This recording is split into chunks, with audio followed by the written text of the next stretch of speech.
من فيلم فوتوغراف محمد أهلا بيك. اهلا بيك، ايه الاخبار؟ ألف مبروك على الفيلم الأول.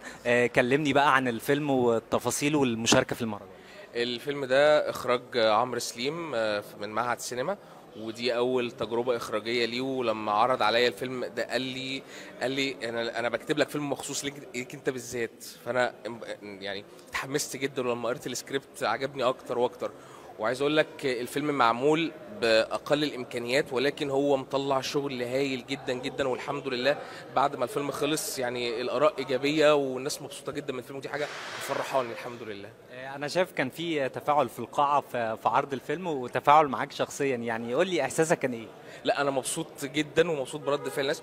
وعايز اقول لك ان في ناس ممثلين في الفيلم دول اول مره يمثلوا في حياتهم، وانا كنت متاكد ان هم هيعلموا جدا جدا معاهم، وده حسن اختيار من المخرج بامانه. ألف مبروك ودايما في نجاح. قول لي بقى الخطوة اللي جاية إيه؟ الخطوه الجايه هي دي، الحمد لله دي تاني مشاركه ليا في مهرجان فيلم طوارئ. انا السنه اللي فاتت كنت في الدوره الاولى وخدت الحمد لله احسن ممثل مركز ثالث. نتمنى يا رب ناخد جايزه السنه دي بالفيلم ده يا رب في المهرجان. إن شاء الله تاخد جايزة، وأتمنى لك كل التوفيق وكل النجاح دايما يا رب. تسلم لي يا رب، ميرسي.